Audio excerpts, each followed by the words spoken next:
Hello दोस्तों, आप सबका स्वागत है आपके अपने YouTube channel career plan classes पे। और आज हम लोग बात करेंगे जो डिस्कस करने आए हैं और बहुत सारे मेरे बच्चों का कमेंट भी आया। मैं जहां ऑफलाइन कोचिंग चलाता हूं वहां से भी कि सर कुछ वीडियोस रिगार्डिंग 10th मैथमेटिक्स से आप अपलोड कीजिए ताकि हम लोग का सिलेबस भी आगे बढ़ जाए। और कुछ ऐसे बच्चे जो हमसे बाहर से भी जुड़े हुए हैं उन लोगों का भी आया कि सर ये एपी जो है उसको आप एक बार कंप्लीट करा दीजिए पूरे एक वीडियोस या 2 वीडियोस बनाकर। तो हम बिल्कुल उन सभी बच्चों के बातों को ध्यान में रखते हुए आज हम इसी चैप्टर को लेकर के आए हैं। और जैसा कि आप लोग देख भी रहे होंगे कि आपके जस्ट पीछे दिख रहा होगा अर्थमेटिक प्रोग्रेशन समांतर श्रेणी। आज हम लोग इसी के बारे में बात करने वाले हैं। लेकिन उससे पहले मैं आप लोगों को ये बता दूं कि हमारा जो भी वीडियोज आपके पास आता है, आप लोग अक्सर बोलते हैं कि सर मतलब देखने के बाद फिर भूल जा रहे हैं, तो आप लोग प्लीज़ कॉपी कलम लेकर के बैठें और तब जा कर के आपको कुछ बातें समझ में आएंगी। ये जस्ट लाइक वीडियो देख लेने से फिर आगे बढ़ जाने से ये बातें ख़त्म होने वाली नहीं है। तो आज हम लोग जैसे बात करेंगे अर्थमेटिक प्रोग्रेशन के बारे में। तो इस प्रोग्रेशन को पढ़ने से पहले आप जान लीजिए कि ये प्रोग्रेशन शब्द आया कहाँ से है। तो आप एक चीज़ जान लीजिए, एक आप वर्ड सुने होंगे सीक्वेंस, जिसको बोलते हैं हम लोग श्रेणी या सीरीज भी बोलते हैं। ये सीक्वेंस वर्ड जो है इसी से आया है अर्थमेटिक प्रोग्रेशन। देखिए सीक्वेंस क्या होता है, जैसे आप लोग प्रीवियस क्लासेस में या फिर कभी ना कभी देखे होंगे कि जैसे कुछ एक सीरीज होता है नंबर का, एक पूरा डाटा दिया हुआ रहता है और उसके बीच परस्पर एक दूसरे का मतलब पीछे वाले का अगले वाले से, फिर उसके पीछे वाले का उससे अगले वाले से कुछ ना कुछ रिलेशन होता है। Just like for an example, जिसमें बात करूं 1 2 3 4 5 6 7 8। तो आप इसमें देख रहे हैं कि क्या इसमें फर्क आ रहा है, इसमें +1 हो रहा है, इसमें +1 हो रहा है, इसमें +1 हो रहा है, इसमें +1 हो रहा है, सो ऑन ऐसे जा रहा है।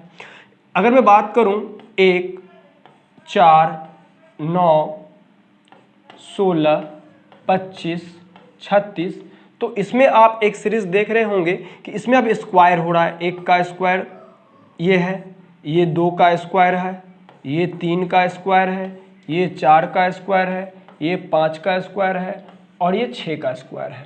तो अगर आपसे ये पूछ दिया जाए, जैसे आप मैथ पढ़े होंगे 6 और 7th स्टैंडर्ड में, खासकर सीबीएसई वाले बच्चे अगर पढ़े होंगे तो उनको अगर ऐसा आता है कि बताइए इसके बाद क्या होगा, तो आपको ऑटोमेटिक चल रहा है कि हाँ हर एक जो नंबर है उसका स्क्वायर हो रहा है। तो 1 2 3 4 5 6, नेक्स्ट जो हमारा नंबर होगा 7 का स्क्वायर होगा और यहाँ 49 होगा। अगर मैं इससे बात करूं तो इसमें आप देख रहे हैं कि हर अगला नंबर जो है वो अपने पिछले प्रीवियस नंबर से 1 ज़्यादा है, 2 1 से ज़्यादा है, 3 2 से 1 ज़्यादा है, तो 8 7 से 1 ज़्यादा है। तो उसी तरह अगला नंबर जो आने वाला होगा वो पीछे वाले से 1 ज़्यादा होगा, यानी 8 + 1 कितना हो जाएगा, 9 हो जाएगा। तो ये चीज़ें आप लोगों ने पढ़ रखी है, ठीक है। जैसे मैं एक और सीरीज ले लूँ, यहाँ ले लूँ 1 1/2 1/3 1/4 1/5। तो ये सब भी जो नंबर आप देख रहे हैं ये सब चल रहा है किसी न किसी ऑर्डर में चल रहा होता है, ठीक है। तो ये सब किसी न किसी ऑर्डर में चल रहा होता है, ठीक है। अब हम लोग देखते हैं कि उस ऑर्डर में क्या क्या होती है। तो आप जब आगे की क्लास में जाएंगे, +2 करेंगे, +1 इंटर में मतलब जाएंगे, तो आप इन चीज़ों को देखेंगे। इन सीक्वेंस को बांटा गया है AP GP और HP, ठीक है। ये अब क्या होता है, इस तीनों का एक ही संबंध होता है और वो होता है नेचुरल नंबर। क्या होता है, नेचुरल नंबर, प्राकृत संख्याएं, ठीक है। देखिए 10th का मैथ बनाने के लिए इन सब चीज़ों को बताना जरूरी नहीं है, लेकिन कंसेप्ट इज कंसेप्ट है कि नहीं है। आप कहाँ पे जाके क्या गलतियाँ कर सकते हैं उन चीज़ों को यहाँ से सीख करके आप संभाल सकते हैं अपने गलती को। तो इन सबों का रिलेशन किससे होता है, नेचुरल नंबर से। सीरीज किसका होता है, नेचुरल नंबर का। तो देखिए अगर किसी नेचुरल नंबर में प्लस हो, क्या हो, प्लस हो, कुछ चीज़ जोड़ने से एक ऑर्डर पूरा किया गया हो, उस पूरे ऑर्डर को, किसके, नेचुरल नंबर के ऑर्डर को हम क्या कहेंगे, AP कहेंगे, ठीक है। GP, अगर किसी नेचुरल नंबर में गुना करके, क्या करके, गुना करके अगर वो सीरीज पूरा किया गया हो उसको क्या कहेंगे, जीपी कहेंगे। और नेचुरल नंबर का यदि रेसिप्रोकल, जैसे मान लीजिए 2 है तो 1/2 ऐड करके किया गया हो, सीरीज को पूरा ऑर्डर फॉलो किया गया हो, तो क्या कहलाएगा, एचपी कहलाएगा। तो हम लोग 10th में जो बेसिकली बात करेंगे वो सिर्फ और सिर्फ किसके बारे में बात करेंगे, एपी के बारे में बात करेंगे। ठीक है, अब देखिए एपी के बारे में बात करेंगे तो उससे पहले कुछ चीज़ों को आप जान लीजिए। जैसे मैं मान लेता हूँ एक सीरीज है 1 2 3 4 5 6 7, ये आपका सीरीज हो गया। तो आप इसमें देख रहे हैं कि इसको क्या बोलते हैं, A1, इसको क्या बोलते हैं, A2, इसको क्या बोलते हैं, A3, इसको क्या बोलेंगे, A4, इसको A5, इसको A6 और इसको बोलेंगे हम लोग A7, राइट, A7। ठीक है, A1 A2 A3 A4 A5 A6 A7। तो ये हो गया 1 2 3 4 5 6 7। इसको हम लोग बोलते हैं फर्स्ट टर्म। क्या बोलते हैं, फर्स्ट टर्म। उसी तरह अगर इसको बोला जाए तो आप लोग क्या बोलेंगे, सेकेंड टर्म। ठीक है, ठीक इसको बोला जाए तो आप लोग क्या बोलेंगे, सेवेंथ टर्म। ठीक है, अब पहला टर्म क्या होता है, A1, और लास्ट टर्म अगर आपको सेवन्थ की बात की जाए तो A7 टर्म। तो अगर देखिए इसका एक नाम और भी है, चलते चलते सीख लीजिए। इस तरह के सीरीज को हम लोग बोलते हैं फाइनाइट प्रोग्रेशन। क्या बोलते हैं, फाइनाइट प्रोग्रेशन। फाइनाइट का मतलब होता है परिमित, मतलब ये हो गया कि जिसमें पदों की संख्या सीमित हो, पदों की संख्या सीमित हो। मतलब you can say the number of the natural number in this series. मतलब इस सीरीज में आप कितने नेचुरल नंबर को यूज में ला रहे हैं वो आप कह सकते हैं कितना है, 7 है। कितना है, 7 है। जिसमें नहीं बता सकते हैं, डॉट डॉट डॉट दिया हुआ रहेगा, तो वहां पे हम जब नहीं बताएंगे तो उसको कहते हैं इनफाइनाइट। क्या बोलते हैं, इनफाइनाइट प्रोग्रेशन। कोई दिक्कत, इसको हिंदी में बोलते हैं अपरिमित श्रेणी। और याद रखिए जो 50 ऑब्जेक्टिव आते हैं आपके मैथ के बोर्ड के एग्जाम में, तो वो ऐसे ही पूछेंगे। मान लीजिए आपको दे दिया 1 2 3 dot dot dot dot so on, उसके बाद अंत नहीं है, उसका लिमिट नहीं किया गया है, तो मतलब अगर यहाँ पे लिख देता 50 सपोज दैट, तो 50 का मतलब अगर आपसे पूछा जाता इसमें कितने नेचुरल नंबर का यूज हुआ है, यू कैन से दैट 50 कि 50 नेचुरल नंबर है, 50 संख्याएं हैं। Then this type of series, this type of sequence, this type of progression is called, क्या कहा जाएगा बताइए फटाक से, ये कहा जाएगा फाइनाइट। क्या कहा जाएगा, फाइनाइट कहा जाएगा, फाइनाइट कहा जाएगा। ठीक है, लेकिन अगर मैं बात करूं यही 1 2 3 4 dot dot dot dot dot dot dot so on, there is no limit of this sequence, इस सीक्वेंस का कोई लिमिट नहीं है, उसको हम लोग क्या कहेंगे, इनफाइनाइट प्रोग्रेशन, अपरिमित श्रेणी। ठीक है, और यही चीज़ें आपसे पूछी भी जाती है एग्जाम में, डायरेक्ट ऑब्जेक्टिव क्वेश्चन आपसे पूछ लिया जाएगा। ठीक है, आगे बढ़ते हैं। अब आगे बढ़ते हैं, हमने सीरीज क्या लिया था, 1 2 3 4 5 6 7। ठीक है, देखिए इसको क्या लिख सकते हैं बताइए, ए।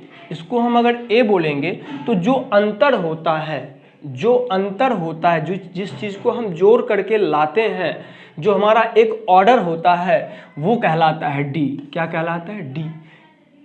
इसको बोलते हैं कॉमन डिफरेंस। क्या बोलते हैं, कॉमन डिफरेंस। हिंदी में बोलते हैं सार्व अंतर।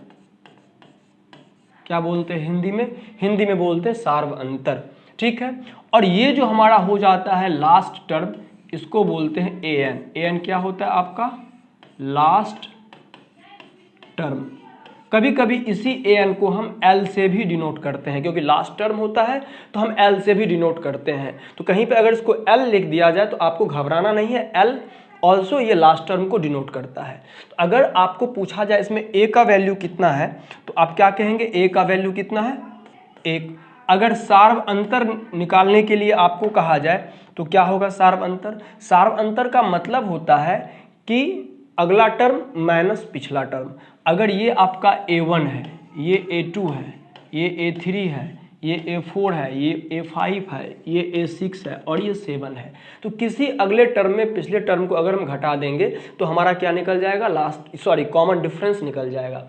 मान लीजिए आप A2 माइनस A1 कर लें, A2 माइनस A1, तो A2 आपका कितना है? 2 और -1 कितना आ गया? 2 आ गया। अगर आप मान लीजिए A6 माइनस A5 कर ले, A6 माइनस A5, तो A6 आपका कितना है? 6 माइनस 5 कितना आ रहा है? देखिए 1 आ रहा है। कोई दिक्कत? ये तो हो गई आपकी बात के सार्वंतर। अगर आपको मैं बोल दूं कि an की वैल्यू बताइए, तो an इज द हमारा last term, an is the last term of the sequence of the series of the progression. कोई भी श्रेणी का, कोई भी श्रेणी का, कोई भी सीरीज का लास्ट टर्म जो होता है वो an कहलाता है। वो हमारा कितना है? 7। कोई दिक्कत? इस तरह तो हम लोग ये समझ गए कि a क्या होता है? First term. a किसको डिनोट करेगा? फर्स्ट टर्म को। और d किसको करेगा? सार्व अंतर, कॉमन डिफरेंस को। an किसको करेगा? लास्ट टर्म को। आप ये भी समझ गए कि फाइनाइट किसे कहते हैं और इनफाइनाइट किसे कहते हैं, ठीक है, या परिमित अपरिमित। ठीक है, आगे बढ़ते हैं।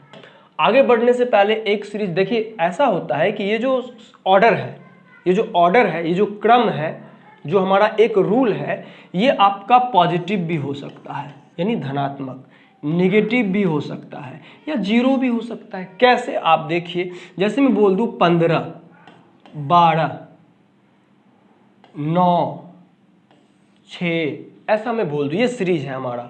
इसमें अगर मैं बोलूं आपसे कि इसमें आप a निकालिए, तो आप a बराबर क्या लिखेंगे? First term is called a, तो a आपका 15 हो जाएगा। अगर मैं d बोलूं तो किसी आगे में से पीछे वाले को घटा देंगे, तो 12 में से 15 माइनस कर दीजिए, तो आपको ऑलरेडी निकलेगा -3। देखिए इस बार नेगेटिव आ गया।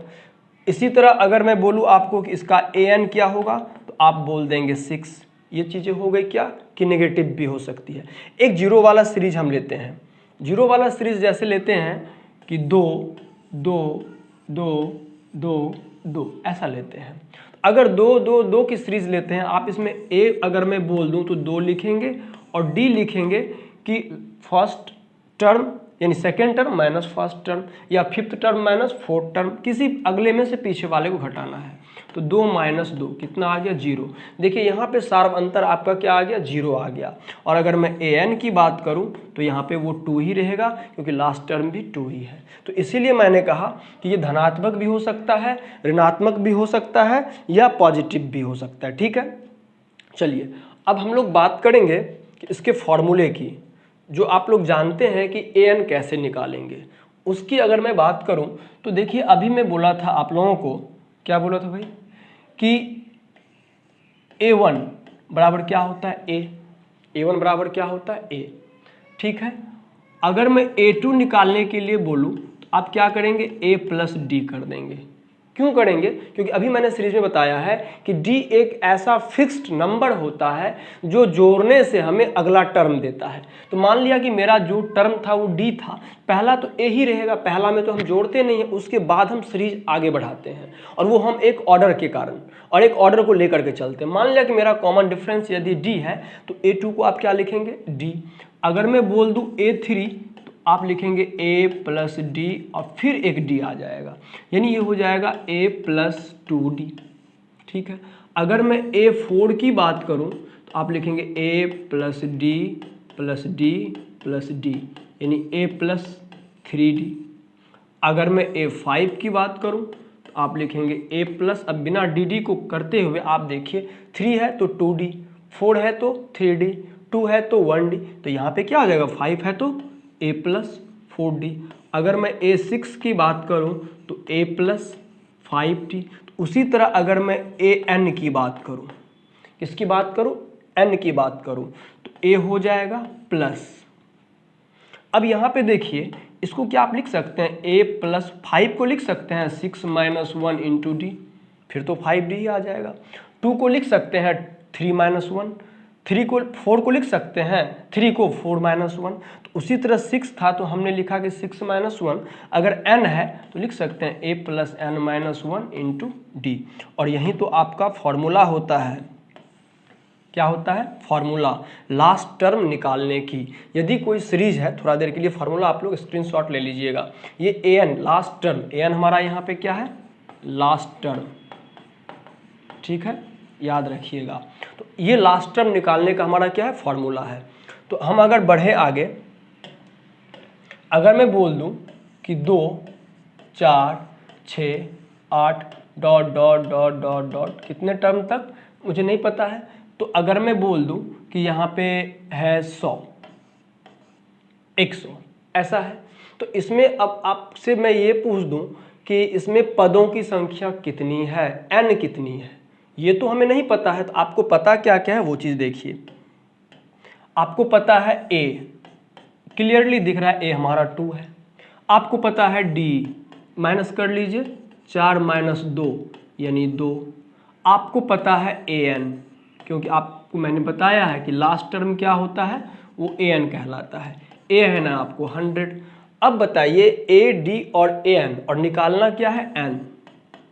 आपके दिमाग में घूम रहा होगा कि इन चारों में एक ही रिलेशन बनता है कि an is equal to a plus n minus 1 into D.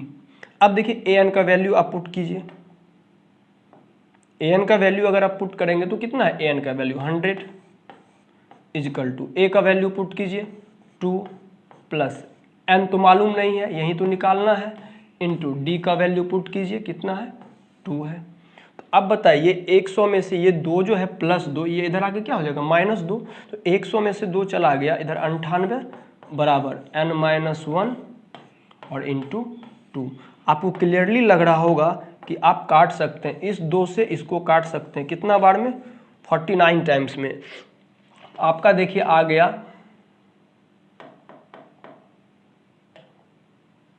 आपका आ गया कि n माइनस 1 इजिकल टू 49। तो n इजिकल टू 49 प्लस 1 कितना हो गया? 50। यानी आपसे कोई ये पूछेगा कि इस सीरीज में पदों की संख्या, ये हर एक को हम क्या बोलते हैं? टर्म। क्या बोलते हैं? टर्म, यानी पद। पद बोलते हैं कि पदों की संख्या कितनी है, तो आप आराम से क्या देंगे कि इसमें पदों की संख्या 50 है। ठीक है। इसी में अगर मान लीजिए क्वेश्चन में थोड़ा सा चेंज कर दूं, अगर रहेगा 2 4 6 8 dot dot dot dot dot 48 पदों तक, 48 पदों तक। देखिए ध्यान से, क्वेश्चन जो समझना सीख गया, समझिए क्वेश्चन उसी से बनता है ना। क्वेश्चन बनाना बड़ी बात नहीं है, क्वेश्चन को समझना बड़ी बात है। क्वेश्चन क्या कह रहा है, देखिए इसमें क्वेश्चन क्या कह रहा है आपका, कि इसमें कह रहा है आपको an निकालें। क्या निकाल? an मतलब लास्ट टर्म निकालें। तो आपको ऑलरेडी a तो दिख रहा है कि 2 है, d भी अब लिखने की जरूरत नहीं है कि 4 माइनस 2, 4 माइनस 2 कितना हो जाएगा? 2 हो जाएगा। और आपको इस बार n बराबर दे दिया, ये n है, ये आपका an नहीं, इसमें लिख रहा है 48 पदों तक, यानी हमारा 48 पद है, यानी n इजिकल टू 48। तो आपसे पूछ रहा है कि an क्या होगा, यानी इसका लास्ट टर्म क्या होगा। ये अगर निकालना है तो फिर फॉर्मूला पता है आपको कि an is equal to a plus n minus 1 into D. तो a आपका देखिए क्लियरली 2 है, प्लस ये कितना है? 48 माइनस 1 इंटू डी कितना है? वो भी आपका 2 है। तो देखिए यहाँ पे 2 प्लस 48 में से एक यदि आप घटा देंगे तो कितना? 47, और 47 को 2 से गुना कर देंगे तो 94, और 94 प्लस 2 यानी 96। तो आप आराम से कह सकते हैं इसका जो अंतिम पद होगा या इसका an होगा, an को क्या कहते हैं? लास्ट टर्म कहते हैं, वो कितना होगा? 96 होगा। ठीक है। आइए अब हम लोग कुछ क्वेश्चन की तरफ बढ़ते हैं, और ये आपका RD शर्मा का क्वेश्चन हम लेते हैं।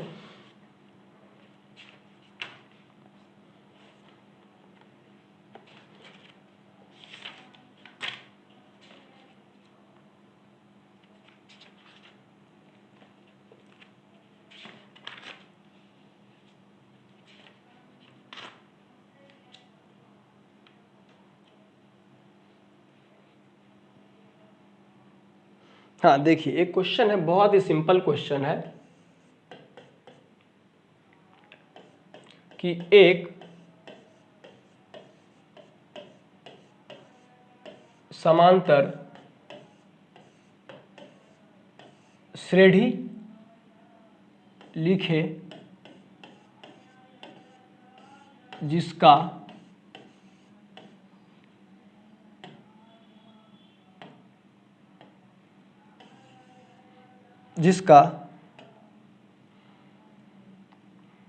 प्रथम पद 10 तथा, बहुत ही आसान क्वेश्चन है, तथा सार्व अंतर 3 है। देखिए इसको हमको बनाना है, कह रहा है एक समांतर श्रेणी लिखे, एक सीरीज, एक सीक्वेंस, समांतर श्रेणी क्या, एक सीक्वेंस, टाइप्स ऑफ सीक्वेंस, तो एक सीक्वेंस लिखे जो समांतर श्रेणी में हो, तो उसका प्रथम पद, यानी प्रथम पद को आप क्या लिखते हैं, ए 10 हो, तथा सार्व अंतर 3 यानी डी, कॉमन डिफरेंस 3 हो, तो वो क्या होगा। देखिए इसका सॉल्यूशन बहुत आराम से कर लेंगे। देखिए गिवन दैट, या हिंदी में लिखते हैं दिया है, ठीक है, a इजकल टू, चूंकि प्रथम पद है ना 10 और d इजकल टू कितना है 3, तो आपको ऐसा सीरीज लिखना है। तो बताइए, ये नहीं बोला है कि कितना पद तक लिखना है, 5 पद, 10 पद, 7 पद, 8 पद, ऐसा नहीं, एक सीक्वेंस लिख के देना है। तो अगर मान लीजिए A1 होगा, तो A1 को क्या बोलते हैं हम, A ही बोलते हैं, हमने पहले ही बता दिया है, और वो कितना है आपका 10। अगर मैं A2 की बात करूं, तो आपको पता है कि एक D जोड़ देते हैं, A2 मतलब 1D, तो कितना हो जाएगा 10 + 3 कितना हो जाएगा 13। अगर मैं A3 की बात करूं, तो यहाँ क्या होगा, A + 2D होगा, यहाँ 3 तो यहाँ 2, तो यहाँ 10 + 3 × 2 यानी 10 3 दूनी 6 और 10 यानी 16। अगर मैं A4 की बात करूं, तो A + 3D यानी 10 + 3 × 3, तो कितना हो जाएगा 3 × 9, 10 × कितना हो जाएगा 19। तो इस तरह अगर आप सीरीज देखें, इसीलिए लिखेंगे AP इजकल टू क्या क्या है, 10 13 16 19 सो ऑन। यदि आपसे कह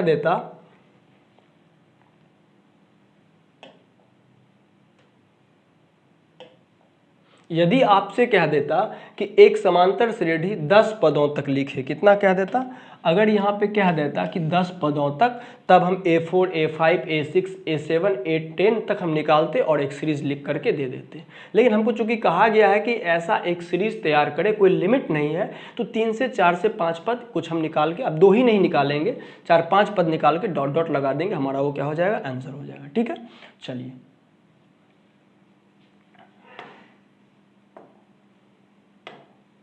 चलते हैं अगले पद की ओर। चलिए देखिए अगला क्वेश्चन देखते हैं हम लोग।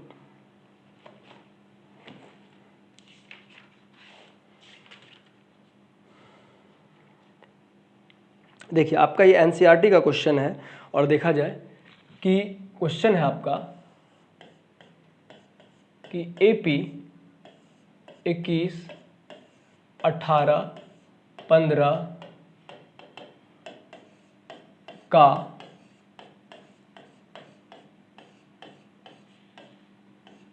कौन सा पद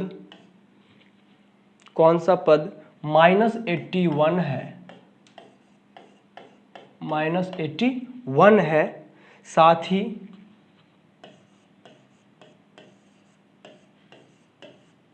ही क्या इस AP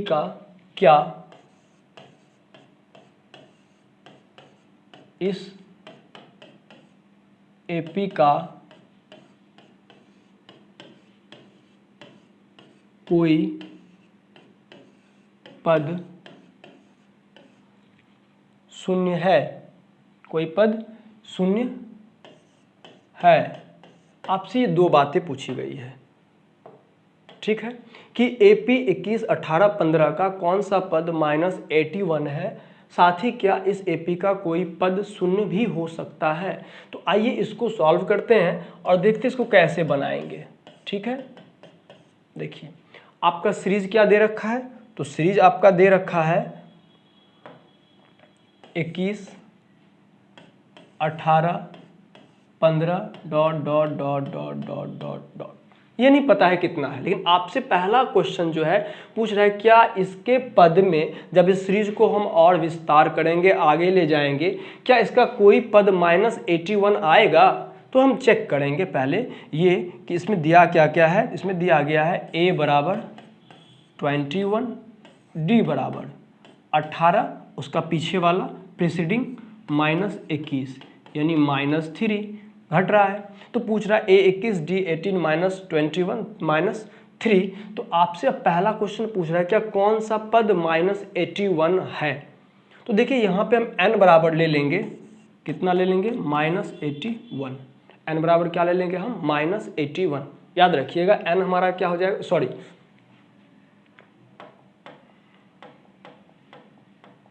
हमारा an जो है वो हो जाएगा -81।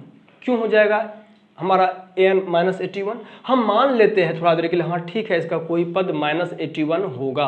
तो हमको तो -81 तक पहुंचना है, तो हमारा लास्ट टर्म क्या हो जाएगा -81, इसलिए हमारा an हो गया -81। अब इसको वेरीफाई कैसे करते हैं, आप फॉर्मूला जानते हैं an बराबर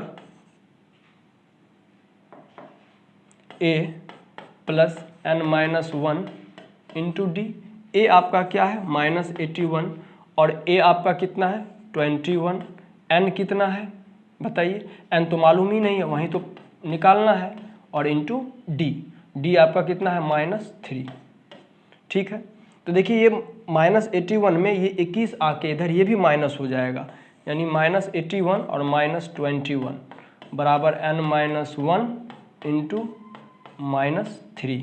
तो -81 और -21 को अगर हम ऐड कर दे इसमें तो कितना हो जाएगा बताइए, 2 8 2 10 -102 इजिकल टू n-1 इंटू -3। अब हम लोग इधर बनाते हैं, इसीलिए n-1 इजिकल टू -102 बाय -3। अगर देखिए माइनस माइनस कट जाएगा, ये 3 से कट जाएगा, 3 तिया 9, 3 चौके 12 34, यानी n-1 बराबर 34। तो n बराबर 34 + 1 35, यानी n आपका कितना हो गया 35। अब थोड़ा गौर करने वाली बात है, अभी तो हमने an बराबर -81 लेकर के इसको बनाया, n हमारा 35 आ गया। अब हम कैसे कह दें कि हमारा -81 टर्म होगा। तो देखिए n क्या क्या नहीं हो सकता, n यहाँ पे कभी फ्रैक्शन में नहीं आएगा। अगर हमारा n का वैल्यू फ्रैक्शन में आ जाता, भिन्न में आ जाता, यानी पूर्णांक में नहीं आता, तो हम कहते कि -81 इसका कोई टर्म नहीं होगा। फिर n कभी माइनस नहीं हो सकता है, क्यों कि n is the number of term, number of term ये पदों की संख्या है, और पदों की संख्या कभी माइनस हो ही नहीं सकती है। कभी 1 होगी, 2 होगी, 3 होगी, 4 होगी, 5, कुछ ना कुछ पद तो होंगे ही होंगे। जब पद नहीं होंगे तो फिर सीरीज कैसा होगा, सीक्वेंस कैसा होगा। तो आप याद रखिएगा, यदि n हमारा निगेटिव हो जाता या n हमारा फ्रैक्शन में आ जाता, किस में आ जाता, अगर हम बोलेंगे कि भाई इसमें कितने n है तो बोलेंगे आप 5/3n, नहीं बोल सकते।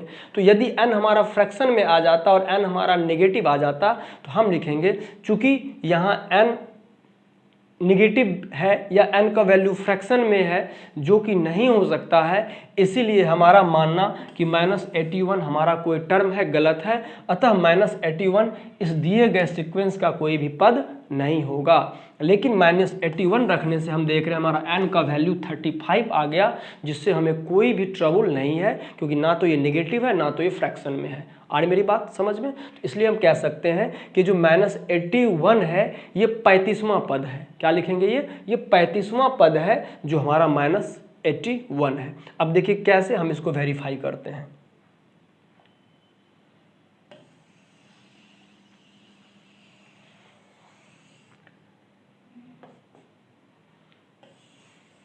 इसको थोड़ा वेरीफाई करके भी बताते हैं आपको।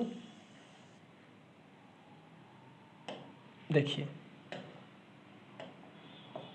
अब वेरीफाई कैसे करते हैं, आप a बराबर क्या लिखे 21, d इजिकल टू -3 और n निकाल लिए 35। ठीक है, थोड़ा देर के लिए n कि हम 35 तक ये विस्तार किए, 35 पद तक। यहाँ लिख दीजिए 35 पद तक। तो आपको पूछ रहा है an क्या होगा, तो आप an बराबर फिर लिख देते हैं formula a plus n-1 into D. तो a कितना है 21 प्लस n कितना है 35 -1 इंटू डी कितना है -3। तो आप देखिए 21 प्लस 35 में से 1 चला गया, कितना हो जाएगा 34 और गुना -3। आप देखेंगे 21 ये प्लस और माइनस, माइनस 34 को 3 से गुना करेंगे 102 और 102 में से 21 को घटा देंगे, चूंकि माइनस वाला बड़ा है तो -81 आपका आ गया। आप देख रहे हैं कि आपका 35वां पद जब n का वैल्यू रखे तो आपका -81 आ गया। तो इसका मतलब एक ही चीज़ याद रखिएगा, जब इस तरह का क्वेश्चन आए, अगर n का वैल्यू निगेटिव आए या फ्रैक्शन में आ जाए तो हमारा मानना गलत हो जाएगा। अगर n का वैल्यू पॉजिटिव रहे तो हम कह सकते हैं कि हमारा वो टर्म जो n का वैल्यू निकलेगा उतना होगा। अब पहले बता दिए हैं कि n जो है वो कभी भी निगेटिव नहीं होगा, n जो है कभी भी फ्रैक्शन में नहीं आएगा। क्यों? n क्या है, n is equal to number of term. ठीक है, तो ये 2 वीडियो बनेगा। आज एक वीडियो हमने an पे निकाला, अगला दिन हम लोग पढ़ेंगे Sn यानी सम। ठीक है, जोड़, योगफल कैसे निकालते हैं। इस आधार पे मेरे ख्याल से आप लोग NCERT का 5.1 और 5.2 बना के लाएंगे। ठीक है, बनाएंगे। जो भी दिक्कत होगा हमसे आप शेयर करेंगे, हम अगले वीडियोज़ में उस क्वेश्चन को शामिल कर लेंगे। और अगले वीडियोज़ में हम लोग पढ़ेंगे Sn is equal to n/2 into 2a plus n-1 into D. इस फॉर्मूला को हम लोग प्रूफ करेंगे और इसके बारे में फिर बारीकी से चेक करेंगे, हर एक पहलू पे नज़र डालेंगे। तब तक के लिए थैंक यू, बाय बाय, और पढ़ते रहिए और मस्ती कीजिए। Bye bye.